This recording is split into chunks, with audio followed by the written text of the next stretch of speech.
All righty, hello. Welcome, have a seat. Good morning. It's a great morning, isn't it? And you all survived campus dance? You're here to tell the tale, it's great. So, welcome to the Brown University Library. I am Joe Mizell, Brown's University Librarian. And in welcoming you here, I want to acknowledge that Brown University is located in Providence, Rhode Island on lands that are within the ancestral homelands of the Narragansett Indian tribe. We acknowledge that beginning with colonization and continuing for centuries, the Narragansett Indian tribe have been dispossessed of most of their ancestral lands in Rhode Island by the actions of individuals and institutions. We acknowledge our responsibility to understand and respond to those actions. The Narragansett Indian tribe, whose ancestors stewarded these lands with great care, continues as a sovereign nation today. We commit to working together to honor our past and build our future with truth. For discussion of a historical project and for the library's mission generally, the call to understand the past and build our future with truth could not be more appropriate. We're here this morning to hear the fascinating story behind Nicholas Brown and the Roman Revolution, a work of digital scholarship led by Professor David Kertzer and developed with the support of the Brown University Digital Publications team, Allison Levy, Crystal Bruch, and Holiday Shapiro, with a lot of help from colleagues across the library, including Karen Eberhardt, Lindsay Elgin, Marie Malchodi, Sashi Mishra, and Erica Saladino. The project demonstrates the exciting possibilities for born digital publications anchored in primary source materials that bring the John Hayes rare and unique material holdings to a broad audience. I'm enormously pleased that we're the kind of library that brings the wide range of resources, expertise, and capabilities to bear in helping the university's outstanding scholars realize their innovative research ideas. Let me just say a few words about our author, David. David is one of those careers, or he has one of those careers, that makes it very hard to keep these things to just a few words. But I'll try. Very briefly, David I. Kertzer, class of 1969, returned to Brown in 1992 to join the faculty as the Paul Dupee Jr. Professor, as the Paul Dupee Jr. University Professor of Social Science and also Professor of Anthropology and Italian Studies. He has been an academic leader at the university throughout his career here, and from 2006 to 2011 served as Brown's 10th provost. David is a prolific scholar and writer, and the importance and impact of his widely translated books has been nothing short of tremendous. His many honors include being a finalist for the National Book Award for Nonfiction in 1997, election to the American Academy of Arts and Sciences in 2005, and the Pulitzer Prize for Biography in 2015. So let me now turn things over to David so that the program can begin in earnest. Welcome again, and thank you.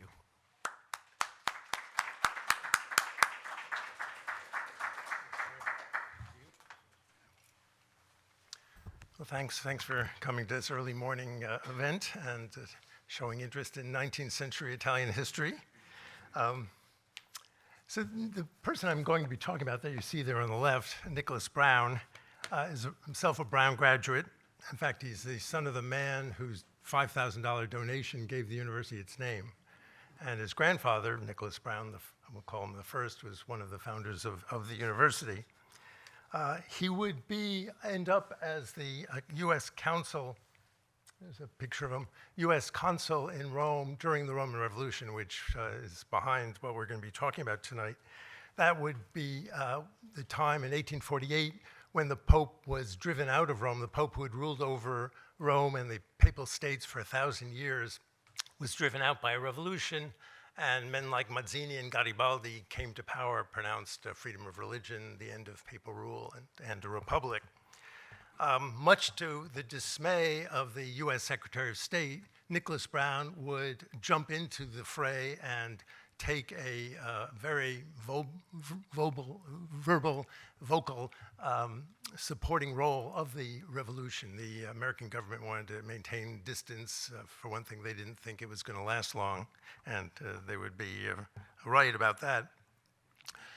That a valuable trove of his documents from that period that he was American consul in Rome in those heady days ended up in the library was known back from the 1920s when a gift was made that was described in 1928 by Joe's predecessor as Brown University librarian as two portfolios of autographic material, mostly consisting of letters received by Nicholas Brown when consul in Rome. And the university librarian added, "This is one of the most valuable gifts of autographs outside of those of the Lincoln collection ever made to the library."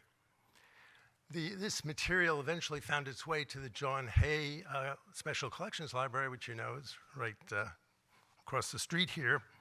And when I began to work on a book, I don't know if I have the picture, well, I'll get to that in a second. I was working on a book on the Roman Revolution, which came out now about 5 years ago. And so I was very curious to see what there was of the Nicholas Brown papers. And they were incredibly rich, involved many of the leaders of the Roman Revolution corresponding with Nicholas Brown, as we'll see. What I didn't realize is that this was only half of the story. That in fact, unknown to Brown at the time, or unknown to essentially anybody at the time, Brown had another rich trove of Nicholas Brown's materials, correspondence from the Roman Revolution, but they were buried somewhere in the university. And this is part of the story I'd like to tell today, kind of treasure hunt story. So as part of my research on the Roman Revolution, more generally in 19th century Italian history, I had many times gone to the historical archive of the Museum of the Risorgimento, the Museo del Risorgimento in Rome, which curiously is located in the very top of this place that many of you who visited Rome, I'm sure, recognize, the Vittoriano monument, the monument to Victor Emmanuel II, founder of unified Italy. And I won't go into how complicated it is to actually get into this archive, but it's got a great view. It looks out over both the Campidoglio and the Roman ruins, so there's no archive like it in the world. Well, when I go there, I would typically meet with the director before I began whatever research I was doing. So I was there a few years ago, and I went in to see the director, and he mentioned that they were then in the middle of a new cataloging project, that they had thousands of documents that had never been cataloged, and therefore researchers didn't know about. And I asked about the catalog. Was it now available? No, it's not available yet. I said, well, I'm not sure why this was on my mind at the time, but I said, gee, by any chance, are there any additional materials having to do with Nicholas Brown? And he said, well, let me look. So he goes to his computer on his desk and punches in something. And I said, gee, yes, we have 2 folders of material we didn't know we had about Nicholas Brown. And I said, yeah, that's kind of surprising. Can I see them? And he said, okay. And so I go into the reading room. Usually there's maybe one other person there. And sit down, and assistant shows up a few minutes later with these 2 fairly thick folders of material. So I was quite excited, but then as I initially opened them, I was rather disappointed because this is the book I mentioned that I did that came out about the Roman Revolution, which Nicholas Brown, I think, is only mentioned in a footnote. So if you've read the book, you're going to hear something new today. But this is what the documents look like in these 2 folders, these blackened copies, kind of ancient type of photocopying. And so they weren't original documents. My first thought when I saw them is maybe at some point in the past, somebody had made copies of those documents from the John Hay Library, and that's what ended up here. And especially when I saw what these were, which involved certain kind of correspondence, for example, between the US consul at the Rome's port city of Civitavecchia and Nicholas Brown, correspondence that you find in the materials that we already had here at Brown. But when I looked at the materials, looked at these letters, even though some of them were of that sort, I had never seen any of them before, even though I was quite familiar with what we had here. So there was a mystery. How did these letters become separated from the other correspondence that Brown had? Where were the originals to be found? And how did these copies end up at the Roman archive? Don't have time to go into that last story today, but the first step didn't take long, because as I began turning over that first page to look at the next page, out of the corner of my eye, I saw, in a way that was totally disorienting, the following. Annmary Brown Memorial. That's the back of this document. It's Annmary Brown Memorial. Well, I had walked by, many of you know, Annmary Brown Memorial, that squat, concrete-like structure without windows and so on.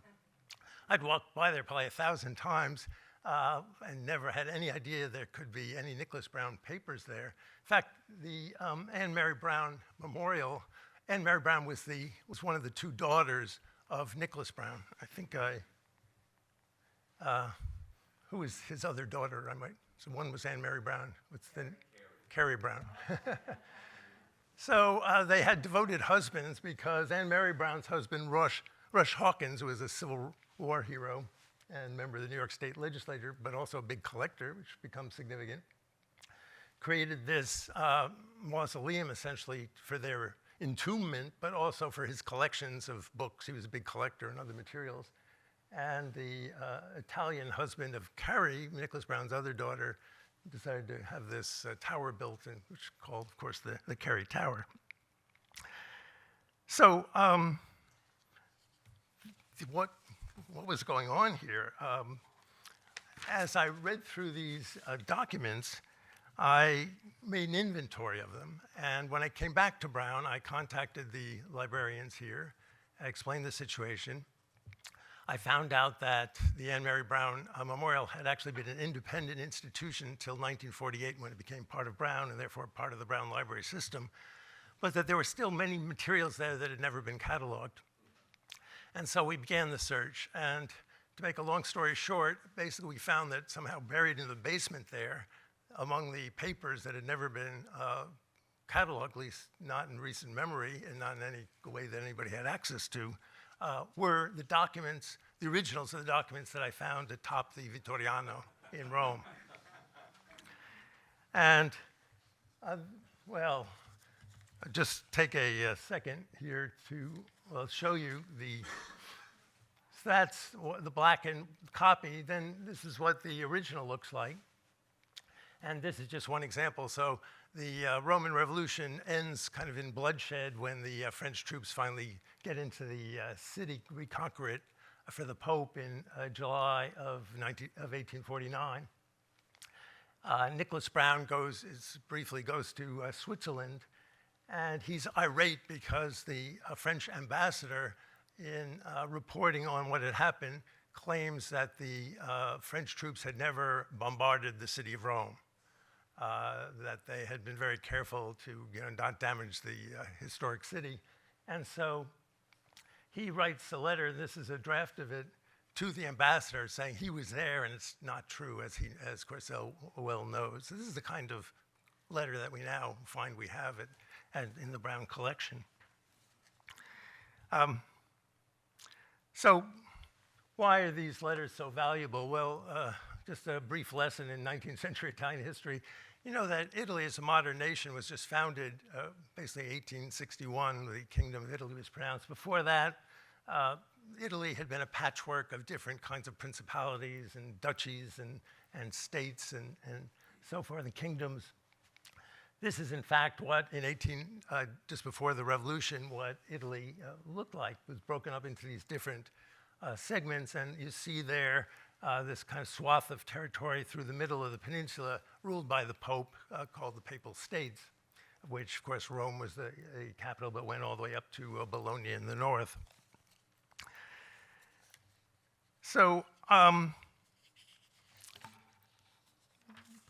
what was significant is that U.S. didn't have diplomatic relations with the Holy See, with the papacy at the time.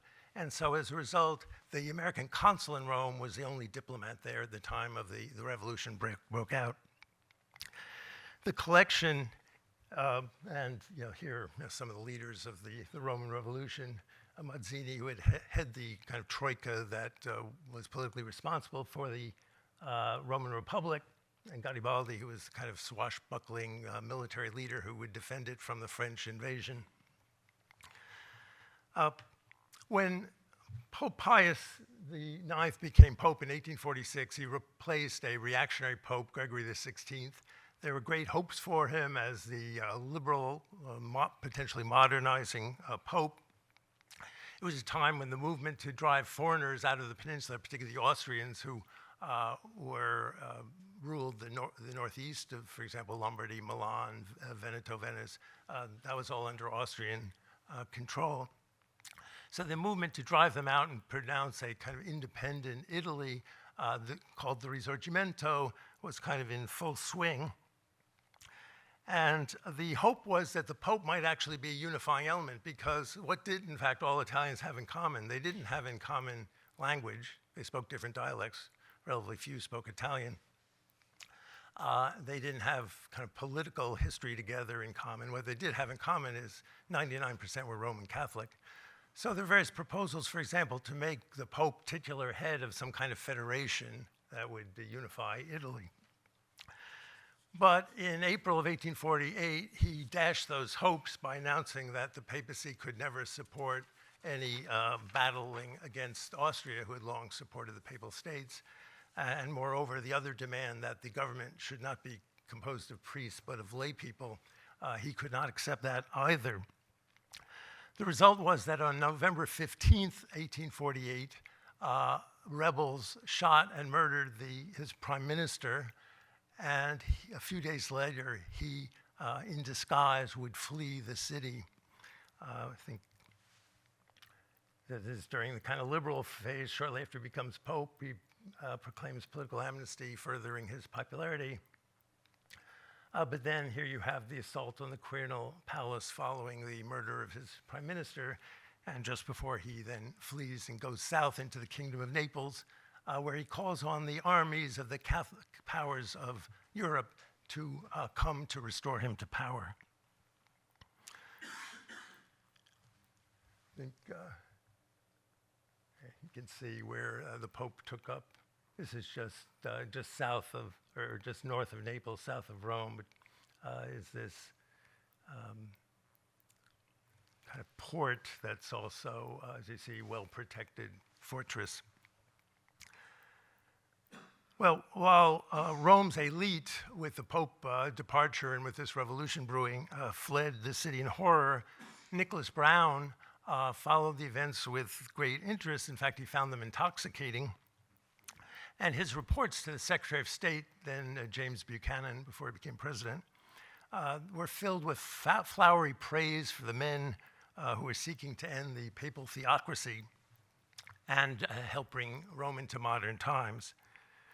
So in early February 1849, a constitutional assembly that's elected the first time there's universal suffrage, universal male suffrage in Italy. It takes place, they elect a constitutional assembly, and they proclaim, in February, a republic, a republican form of government that they define as, quote, pure democracy. See, portrayed there. No other nation, or no nation, recognized the legitimacy of the Roman Republic, which seemed to be very much threatened as Austria prepared to send troops to conquer it. And Spain as well, the Kingdom of Naples, all seemed behind the Pope's efforts to reconquer the city. The question of what France would do turns out to be much more complicated, because as you may recall, 1848, there was also a revolution in France, and there the monarchy got replaced by a republic as well. So the Pope had much, initially, less hope that the French would be of any help to him. Well, despite the fact that Washington would tell Nicholas Brown to go easy and not to take sides here, he couldn't help himself. And so for example, as the newly elected members of the Constitutional Assembly march through Rome, he marches with them. And he in reporting this to Buchanan, he writes, "I thought it my duty as an American citizen to do homage to the principle of popular sovereignty of which our glorious republic is the living incarnation. Accordingly, I accompanied the splendid procession in my official uniform." And on the following Sunday, he also participated in a service, a kind of mass of Thanksgiving held in St. Peter's Chapel with all the leadership of the Roman Republic. They were trying to kind of show their Catholic credentials, given they had just driven the Pope out of the city. On April 24th, as we learned from these newly discovered papers that we have at Brown, the U.S. consul, or assistant consul, we could say, in the Rome's port city of Civitavecchia sends Brown an urgent message. And this series of correspondence is really incredible, especially for anybody who does 19th century Italian history. The French general Louis Deneau and his troops had just appeared, their ships had just appeared at the port city, and the surprising beginning of the French military expedition to retake Rome for the Pope began. 4 days later, Brown's assistant consul writes him from Civitavecchia, reporting that the augmented troops were now beginning their march on Rome. Again, these are letters we have in our collection. Brown wrote a dramatic plea to Washington on behalf of the Republic that the French army could conquer Rome. He said there could probably be little doubt, but he added, and I'm quoting him, "The hearts, the minds, the judgment of the Romans will still, in silence and secrecy, revere and cherish the memory of the lost Republic as the fond mother whose offspring has been massacred before her tearless eyes by the ruthless hand of the blood-stained barbarian cherishes her grief and her aspiration for revenge." Gives you a little idea. I mean, today, I don't know what diplomatic correspondence looks like today, but I suspect not quite like that. Remarkably, and much to the astonishment of the French, the initial attempt of Widener and the French troops to breach the wall, because it was a walled city, and retake Rome, were thwarted by Garibaldi and his kind of ragtag army. At this time, just following that first assault, now on May 3rd, one of the letters we have is a message to Brown signed by the triumvirate that was ruling Brown, including headed by Mazzini himself. Give you an idea of the letter here. I have a little quote from it. They wrote it, by the way, in French. So although he was consul to Rome, he actually didn't initially know Italian, though he was pretty fluent in French. So his correspondence, some is English, some is French, some is Italian. At least the correspondence to him, he tended to write in French. They said, we are profoundly touched, sir, by the sentiments you have expressed for the Roman Republic and for the efforts you have made to get your government to recognize it. We expected no less of a man whose great intelligence is equaled by his noble character. This was pretty heady stuff. What I hadn't told you is Nicholas Brown was the black sheep of his family. He was the elder brother, but it was his younger brother, John Carter Brown, who has a library on campus and was a book collector himself, who was given control of the family business. He was kind of left out. That the great prophet of Italian unification and leader of the Roman Republic, Giuseppe Mazzini, came to rely on Nicholas Brown in these fateful days, we now know from the correspondence that we found and have here at Brown. A letter, this is, well, you see the defense of Rome, Garibaldi. And yeah, that's the letter where the triumvirate thanks him for his support. A letter Mazzini wrote on May 11th begins, "You have shown yourself so favorable to our cause that I do not hesitate to ask you if you can render us a great service by granting 2 American passports." Mazzini goes on to explain he needed the passports for his envoys that were carrying large sums of money, presumably to buy weapons further north.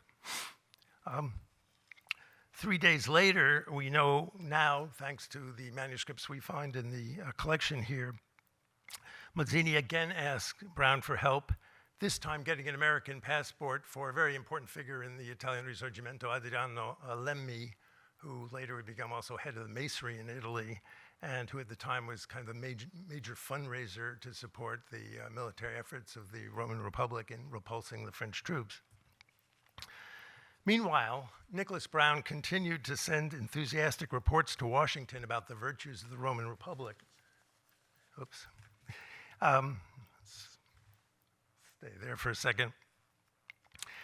He wrote, the warmest feelings of humanity, he wrote on May 19th to Buchanan, the warmest, sorry there. Let's go back before the occupation. All right, there we are. The warmest feelings of humanity animate the Roman population after the battle, that is the battle in which the French were initially repulsed.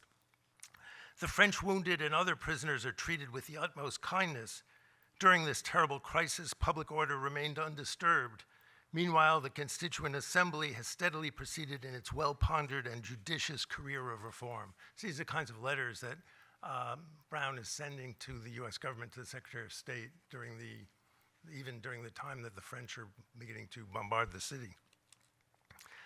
So when the actual final assault begins, it's going to be in the beginning of June. This is how it's represented by the satirical press of the time, the Pope bombing his own St. Peter's. It was now only a matter of time until the ancient walls would give way to the French bombardment. On June 30th, when the walls were finally breached, the Roman Republic leaders realized there was no further hope and gave up all defense of the city. July 3rd, the Ouidanot leads the French troops into the historic center of the city, and Garibaldi and his forces flee. Meanwhile, there's now urgent need to find safety for the leaders of the Roman Republic, and here, again, we find out from the papers that we have at Brown that these leaders of the Roman Revolution would depend on Nicholas Brown to get them out safely. They risked being arrested, spending the rest of their life in a dungeon if they weren't going to be executed. And so we see, among other finds, a July 2nd letter to Brown in French from the man who was the Minister of War, named Avezzana, Minister of War, requesting 5 passports. And it would be, what's interesting is what you see at the bottom there. This would be the last, I think the last document ever bearing the stamp of the Roman Republic. It's the day the French troops enter the city. And in our collection also contains other correspondence in this very dramatic time. But I'm just going to mention in particular, give you a couple of examples from, this is the woman who's the kind of most prominent woman of the Italian Risorgimento, a noble woman, Cristina Belgiojoso. And there's several of her letters to Brown in these days that we find in the collection that we have here, asking for his help. Here's one, July 6th, where this was curious. She asked Brown to forward her letters, because if she puts them in the regular post, she says, I suppose that General Ouidanot would like to peep in my letters, and I wish to escape this. Her English is a little stilted, but you see she wrote this one in English. But she would write in Italian a couple of days later, as you see here. And this is quite interesting because it shows something we didn't know, which was that Garibaldi had a direct relationship with Nicholas Brown and came to depend on him.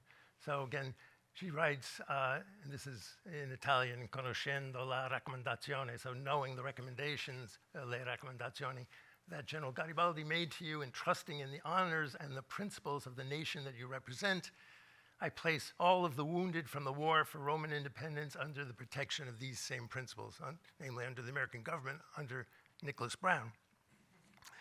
Well, in fact, he would soon himself leave the city, but in doing so, he would render further service to the Roman Republic, because he would take with him on his boat, bound initially for Genoa, many of the major figures.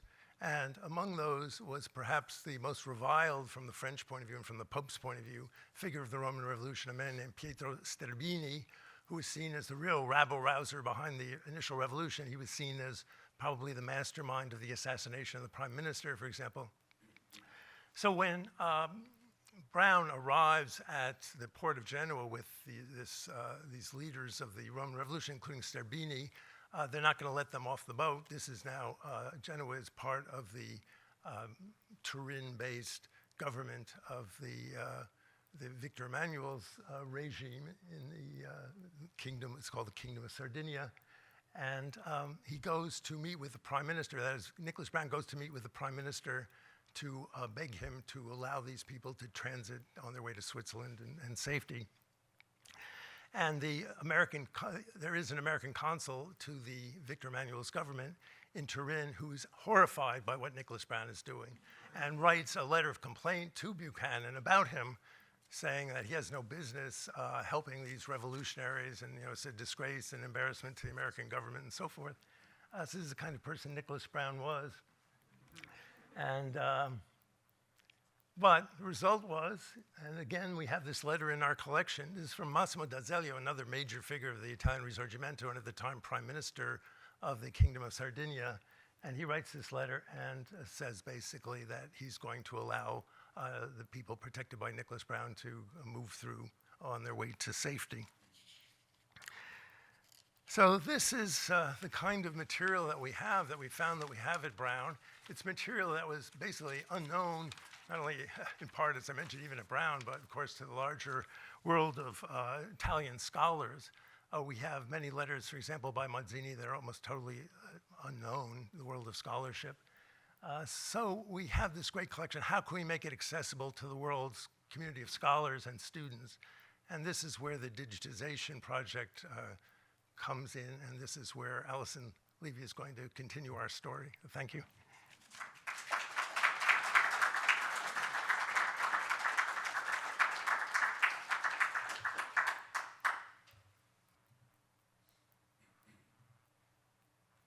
Thanks, David, and welcome. Good morning.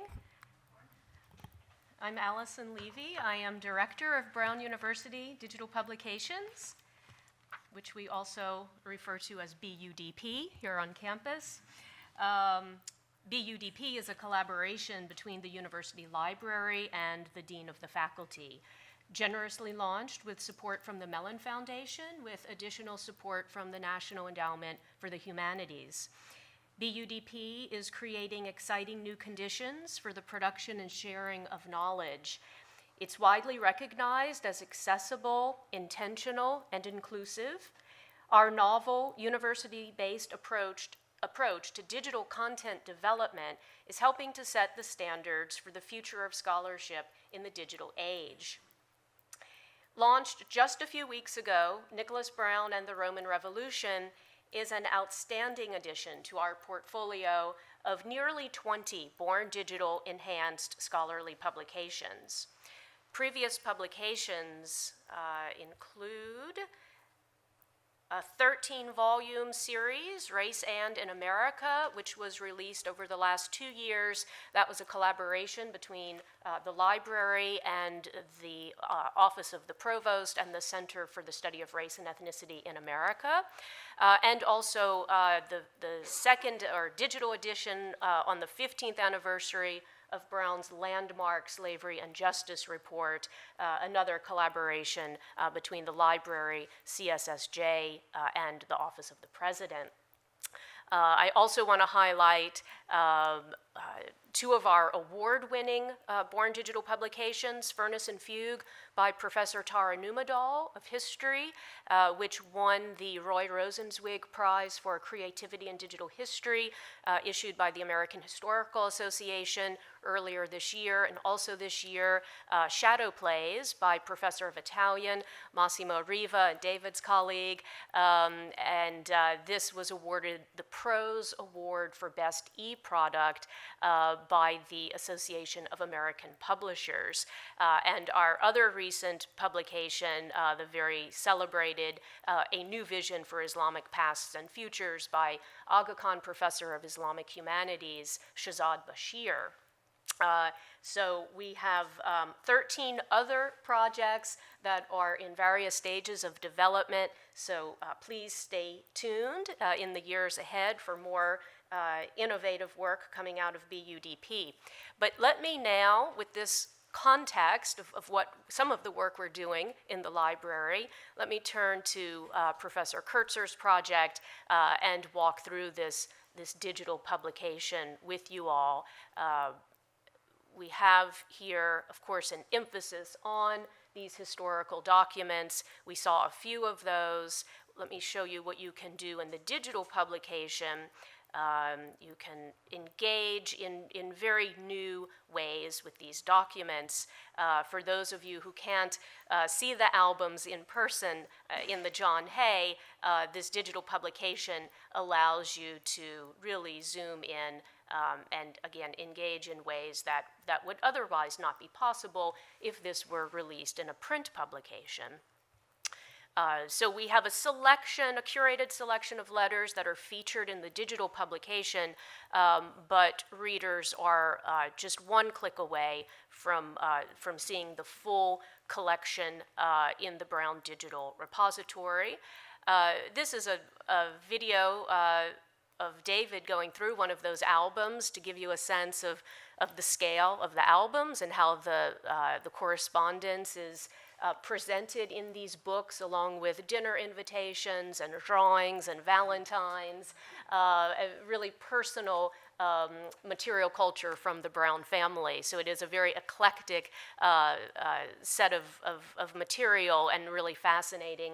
I think, let me see if I can enlarge that a little bit. The video captures David's really infectious excitement and deep knowledge of this material. It was really a very special treat for all of us to be in the room with him as he went through. And you see the layering there and the unfolding. It's a very tactile, intimate experience that one can have with the albums. And we wanted to try and replicate that in the digital publication, again, by giving the reader agency, a new level of access to digitized documents. Let's see, I'm going to talk about the essays, and we also have biographical sketches, so dozens of sketches that will enable readers who are new to this material to become familiar with some of these very bold personalities, as David indicated.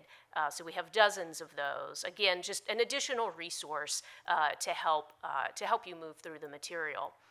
And then, let's see, let me go, this is an easy way to go directly to the full collection of documents, but there are other points within the publication where that's possible.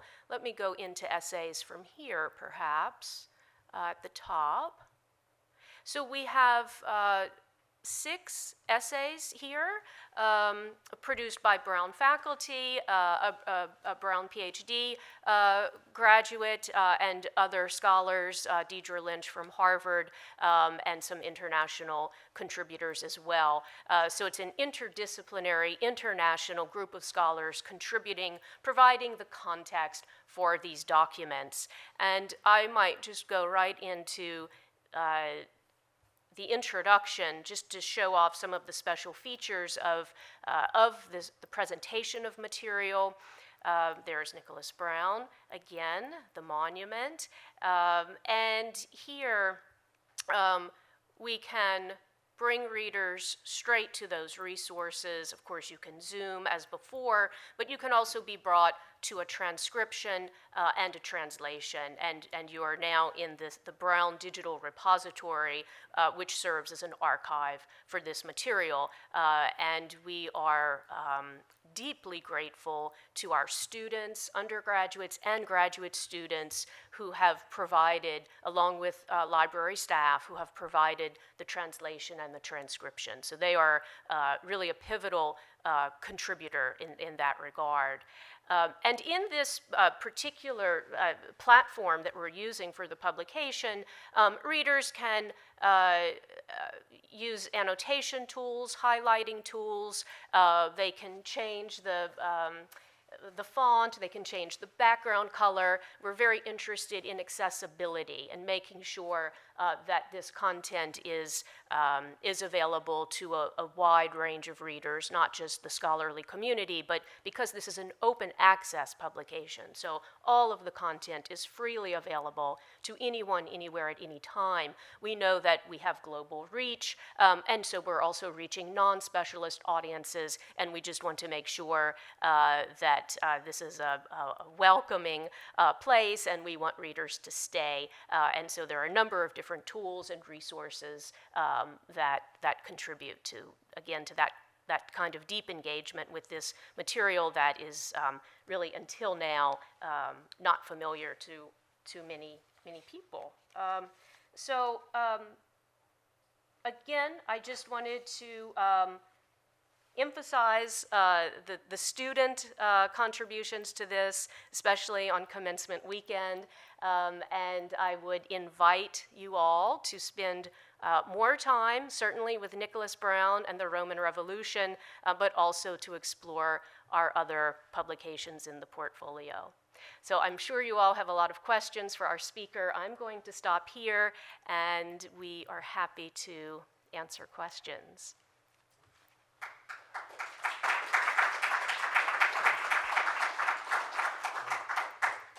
Well, and there may also be questions for Allison, but more generally about what we're trying to do with these digital publications. Yes, Lauren?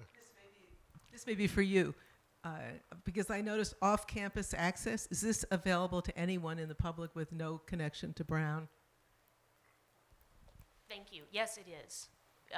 This is an open access publication, and so yes, anyone, anywhere in the world can access all of the content. And it's easily accessible with the URL. It's also available through the BUDP website, the library website. There are various access points. Yes.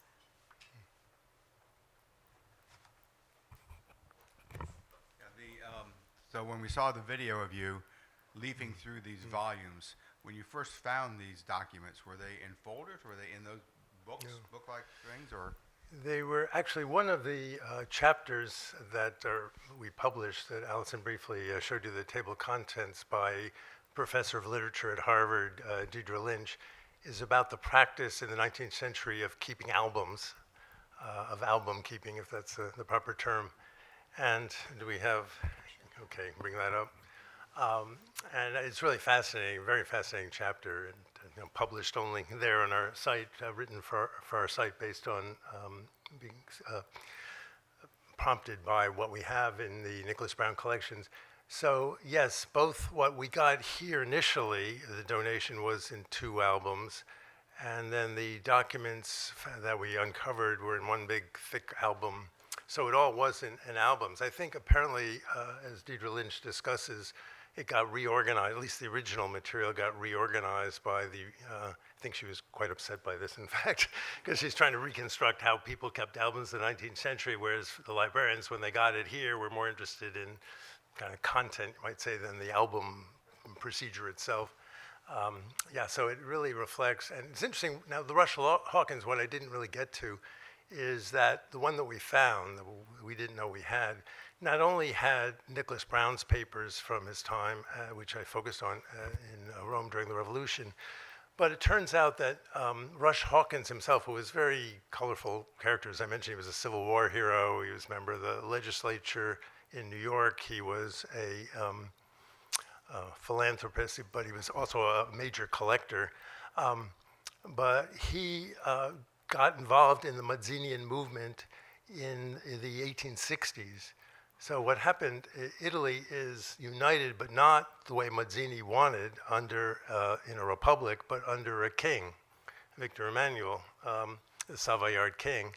And so Mazzini is leading a movement to basically still turn Italy into a republic, as well as he was kind of the major theorist of republicanism more generally in Europe at the time, so other parts of Europe were also affected by his movement. He's in exile in London.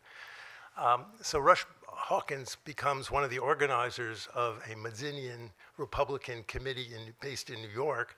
And so a lot of the correspondence that you find there includes correspondence from Mazzini from London now, not time in Rome, and now in the 1860s with this committee.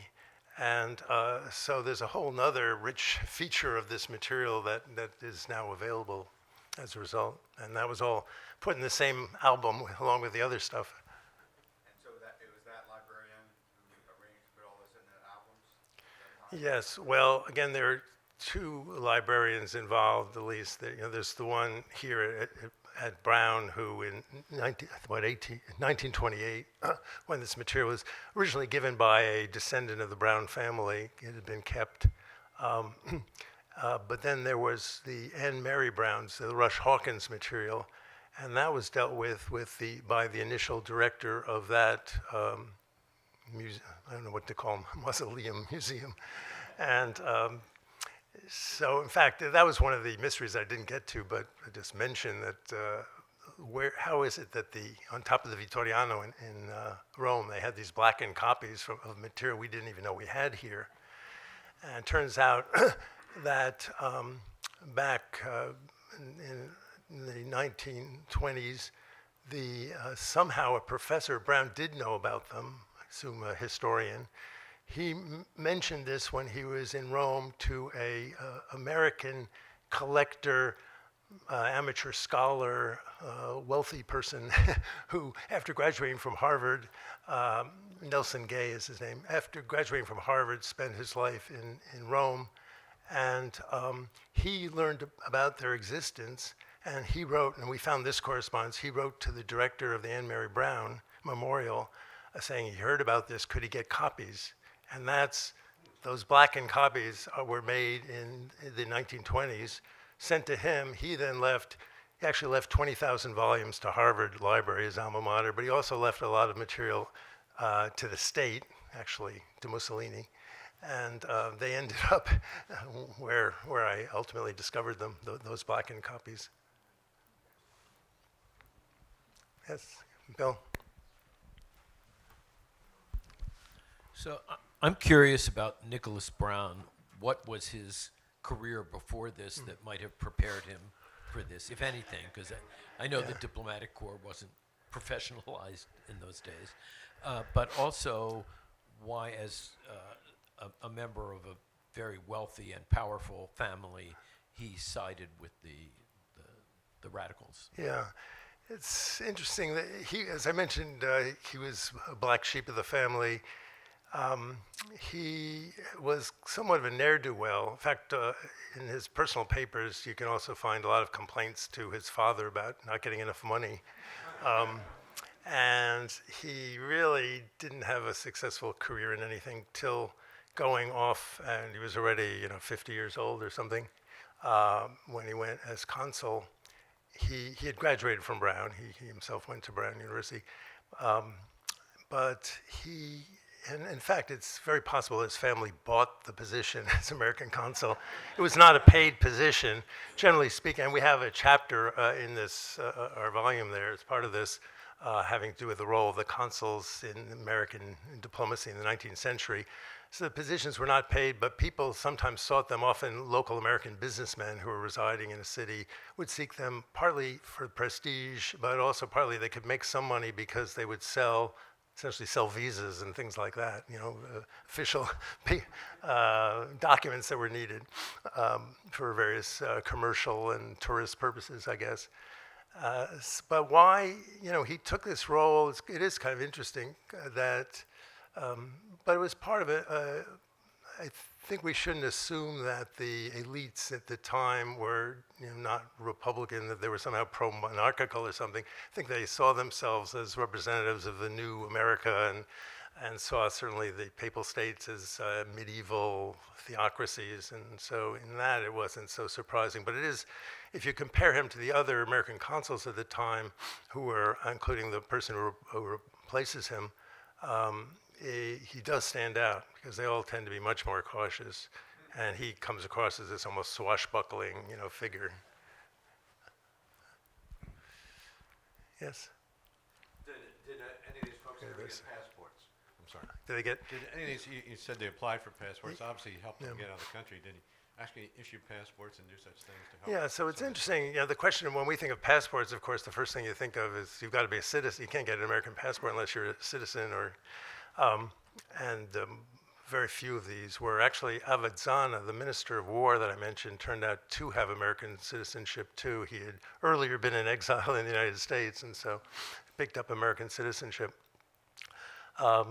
But yes, so he gave out dozens and dozens of passports to leading figures of the Roman Revolution who, as a result, were able to escape. Was that in the discretion of the consul? The consul had that power. What I didn't mention is he got fired as a result of this. So, and in fact, he got fired before the end of the Roman Revolution. Buchanan, the Secretary of State, was sufficiently upset with him that he basically appointed a replacement who, however, didn't actually arrive, given travel and so forth, until after the French already had taken over the city and he had left. But he essentially acted as if that hadn't happened and continued to operate as the consul, and no one else knew about this, so it kind of worked. Of course, the Pope wasn't happy about the role Nicholas Brown was taking, and some of the other consuls. So the British consuls similarly sided with the revolution, and similarly his own government wasn't that happy about it. So there was kind of a group of them. In fact, they protest when the French do begin bombing the city. The group of consuls, including Nicholas Brown, send in a protest directly to General Oudinot, the head of the French troops, to say, stop the bombing. So there was kind of a small group of them. Yeah, yes. What happened to Garibaldi? Yes, well, Garibaldi, this is where Garibaldi kind of made his reputation. Garibaldi became a very popular kind of swashbuckling figure. He would go on kind of a lecture tour in England, for example, though his English wasn't very good, so people didn't really understand him. But it was very popular nonetheless. And but initially what happens is the French are coming to the city. He has about 3,000 people following him. He leads them out of the city, going north. Initially, the last pocket of resistance of the various revolutions of 1848 in Italy was in Venice. So they were still holding out against the Austrians. So his idea was he was going to bring his 3,000 soldiers to help the Venetians defend themselves from the Austrians. But he's being pursued. They didn't have that much in the way of supplies or ready preparation for this. They're pursued by Austrian troops, by French troops, and most of them get picked off. His own wife, Anita, dies en route. She's pregnant and dies en route. And he go through the mountains on horseback. They then get in boats as they're fleeing the Austrians. He was actually an old sailor, so he was pretty good in that department. For example, there is a priest, a monk, Ugubassi, who had thrown in his lot as kind of the chaplain of the Roman Revolution. And Ugubassi is seized by Austrian troops and brought to Bologna and executed. So, which is kind of interesting, given they're defending the papal states and papacy, that the Austrians felt they could do that, is to take a priest and have him executed because of, and the priest himself had never hurt anybody or shot anyone, but nonetheless he was heavily identified with Garibaldi. But Garibaldi miraculously is one of the very few of all these 3,000 who escape.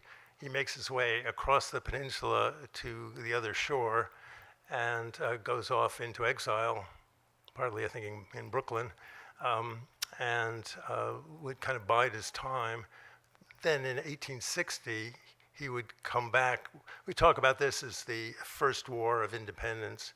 But then the Second War of Independence is 1859, 1860. That's what's going to actually lead to the crumbling of most of the papal states and the founding of Italy. But in the founding of Italy, Victor Emmanuel, the king, and Cavour, the prime minister at the time, had no interest in having southern Italy as part of Italy. They were regarded as Marocchini, as Moroccans,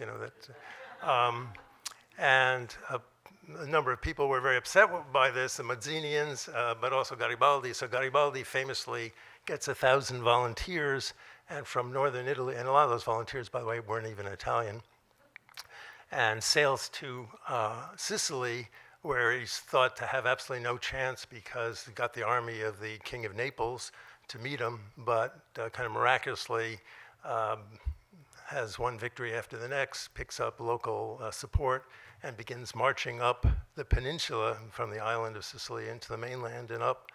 And at this point, he kind of forces the hand of the king, who decides he's got to ward off, because now he's worried that, because Garibaldi is a Mazzini and is a Republican, and he's worried that this could lead to revolt in the newly founded kingdom, what he's trying to expand his kingdom in the northern part of Italy. So the king goes down on his horse, and near Naples, they meet each other in this kind of formal transfer, and the king agrees to accept southern Italy, including Sicily, as part of his kingdom. Hence, we have Italy as we know it now.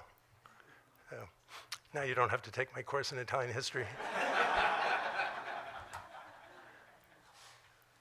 Just on the topic of Garibaldi, I just want to invite you to explore Massimo Riva's essay, which is on another wonderful object at the John Hay, which is the Garibaldi panorama. Yeah, this, we probably need to stop in a second, but this really you should take a look at. So if you just Google Garibaldi panorama, because back in the 19th century, and Massimo Riva is the major expert on this, but the kind of before there was film, there were these panoramas. This is about 5 feet tall. It's like a big Torah, actually. It's about 100 feet long and painted on both sides with the exploits of Garibaldi, and beginning more or less with the Roman Revolution in 1848 and taking through the later wars as well. But this was given to the library, I don't know, about 20 years ago now. And the thing about it, it's an amazing document, historical document. This was done in the early 1860s, but it's totally cumbersome. So if you wanted to consult it and you came into the Rockefeller Library and said, I'd like to consult it, how do you do that? And so we had a and this is one of the earlier digitization projects that the library had, thanks to a supporter of the library. We were able to digitize it, and now you can, among the many curious aspects of this is how did a artist in England know what the exploits of Garibaldi were in this kind of detail that he could have 200 feet of illustrations of it? Well, it's because he basically stole ideas from the illustrated press of the day. So among the things that we've done, just to give you an idea what kind of scholars do with this material, is try to find what were the original illustrated weekly portrayals that this guy must have used to put this together. Plus, we're able to identify various characters in it and allow people to go to learn biographical sketches and timelines and so on. So this is what it looks like. So this is an incredible resource, but it's a great example of digital humanities, what the importance of what digitization can allow in humanities research and historical research. Well, thanks for coming. Thank you.